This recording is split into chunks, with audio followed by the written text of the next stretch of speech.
bakal gid nabulig na kanay kun wala ka bla ka training do mahiha kawaw mag-intra. Kun ikaw gali naka-training hindi ka maya mo.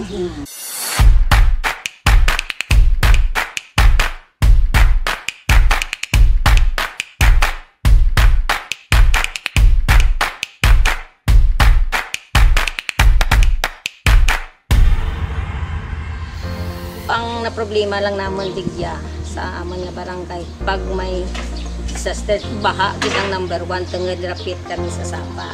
Nako pa tulog lang pag-assess kang barangay katuwa. Ang amo na ra kung mag-abot ang disaster kamat may lang bla kun anong sarang mahimo. I-cater lang ra kun anong problema ka tao. Pero kung pag once nga nag-sila dun ang PCDR, doon na ko rin kang na appreciate ko rin yung paano ang disaster preparedness. Pag-abot diri sa amon sang bagyo last year nga si Freddy. Tungod nga naka-training kami sa PCDR, ang tanan nagapamatsyag, naga-ready gid ang tanan. So mas temprano bala nakakadto sa evacuation center. Wala kami nagpanik. Ganito naka-training ako pa dyan. By the time, daw 2 weeks ago pa lang, ang bata ko raw ay doon nakapoy bala. Tapos daw hindi mensyonihan na nabatyagan ka daw malipong. Tinakita ko nga daw kapromuti ng tana. Ginpakungko ko lang tanan ay gimpisil ko rin dyan. Gingabit ko gin ang gitunaan ko rin dyan training. Bagal gin ang ginbulig na kanakay. Amo man to nga adlaw tiro mana disgrasya just tubang balay mo to karay.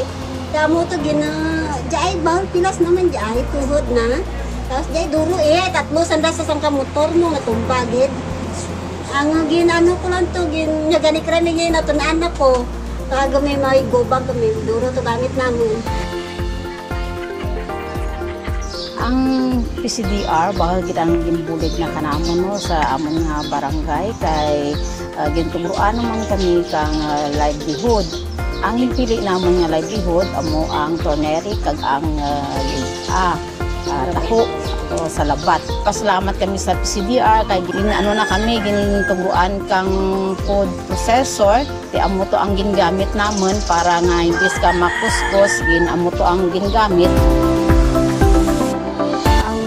Padayon na gito nag-operate ang paghimo sang taho kag damo na kami mga suki na nagabakal sa amon. Kadya na ang nahimo ko to ma'am nakaabot sa Pasig. Parang makashare man basi gusto na maghimo. Naghimo sanda ma'am. Lain ka na lasa ka inyo kag turmeric. Ano ang ginlakot naman. May sikreto dyan pagmamahal.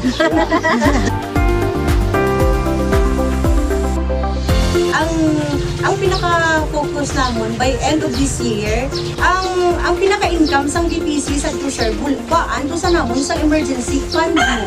Just in case may mag-abot yung disaster, tanan kita sa komunidad, ya siling ko sa sina iya.